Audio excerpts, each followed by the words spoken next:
Voilà. Bonjour Nicolas. Bonjour monsieur. Aujourd'hui nous allons réaliser pour la première fois une pâte brisée. C'est quoi comme ingrédient? Farine, Farine, là, beurre, eau, œuf, sel. 250 g de farine pour 125 g de beurre, 50 g d'eau, un jaune d'œuf, une pincée de sel. Allez, on va mettre les ingrédients à côté. Nous avons réalisé toutes les pesées avec une balance et nous avons pesé aussi l'eau. Donc là je vais te mettre un tout petit peu de vinaigre sur la table. Pourquoi faire? Pour désinfecter. Pour désinfecter la table. Allez, on essuie bien la table. Donc la table, le est en inox et nous allons travailler directement dessus. Je vais te demander de prendre ta farine et de la renverser sur ta table. Bien. Une corne et de me faire une fontaine. Comme je t'ai fait voir l'autre fois, quand tu fais une fontaine, n'aie pas peur de mettre carrément ta corne au milieu et de tourner. Et qu'est-ce qu'il faut absolument faire attention? Je te laisse terminer. Il faut faire attention avec quoi là, sur la fontaine? Il y a de la farine. Que les rebords des farines soient à peu près égaux partout pour éviter que l'eau s'en aille. Très bien. Maintenant, tu vas me mettre à l'intérieur le beurre que tu as coupé déjà en petits morceaux.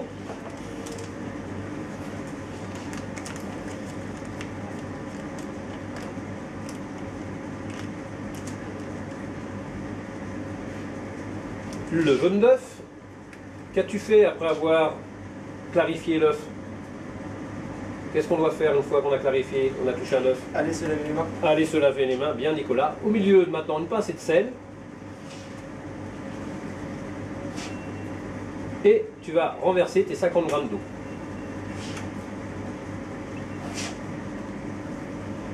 Maintenant, tu vas travailler, tu vas pétrir du bout des doigts à l'intérieur. Vas-y, parti. Alors là, cette étape-là, il y en a pour 2-3 minutes à travailler. Il faut y aller énergiquement. Nous allons faire la technique par fraisage. Quand la pâte, à la fin la pâte sera pas assez homogène, ça veut dire qu'il y aura encore des morceaux de beurre. On servira de la paume de notre main et nous allons fraiser la pâte. Allez, vas-y. Un peu plus d'énergie, Nicolas, n'aie pas peur. Voilà, un peu de farine. Allez, on travaille. Plus vous êtes lent à travailler, plus ça va être long à faire, hein, Nicolas. Alors, il faut vraiment donner l'énergie.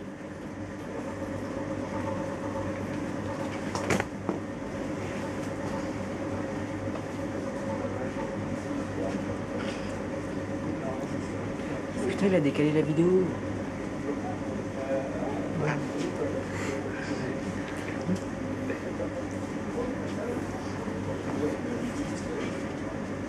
Hein?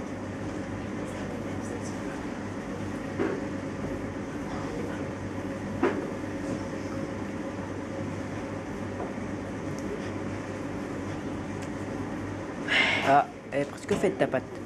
Il parle pas, il est sur tes trucs. Je dis ça, mais je suis pas bouffe. Tu dégages.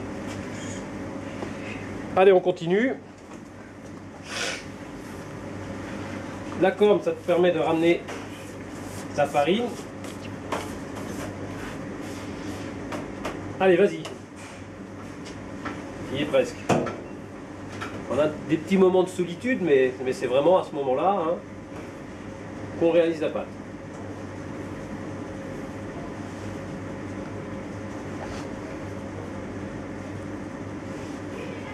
Voilà. Allez, tu veux te prendre un peu de farine, te frotter entre les doigts, regarde. Prends un petit peu de farine comme ça, frotte-toi entre les doigts, extérieur aussi, pour tout enlever. Donc on comprend bien que l'hygiène des mains est très importante en cuisine, hein. On travaille avec nos mains, on doit avoir des mains absolument bien propres. Regarde, juste de finir. Là, il faut pas avoir peur d'y aller. Avec beaucoup plus d'énergie, hein. Vraiment très très rapide. T'as vu Nicolas? Ça se termine très très rapidement. Et là, j'arrive à le mettre. Je vais te demander, regarde ce que je vais faire. C'est ce que je te disais, maintenant, fraiser. Regarde, la paume de la main, regardez.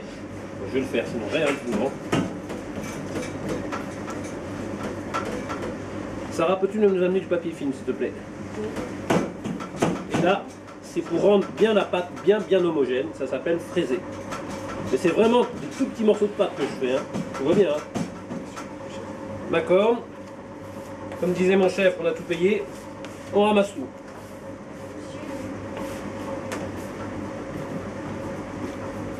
Donc nous venons de réaliser devant vous et toi pour la première fois une pâte brisée. Une fois qu'on a terminé la pâte, il faut la laisser reposer. Pour la laisser reposer, je veux qu'elle soit enveloppée dans du papier film pour éviter que l'air soit au contact de la pâte, pour éviter une croûte. Merci Julia de nous avoir filmé.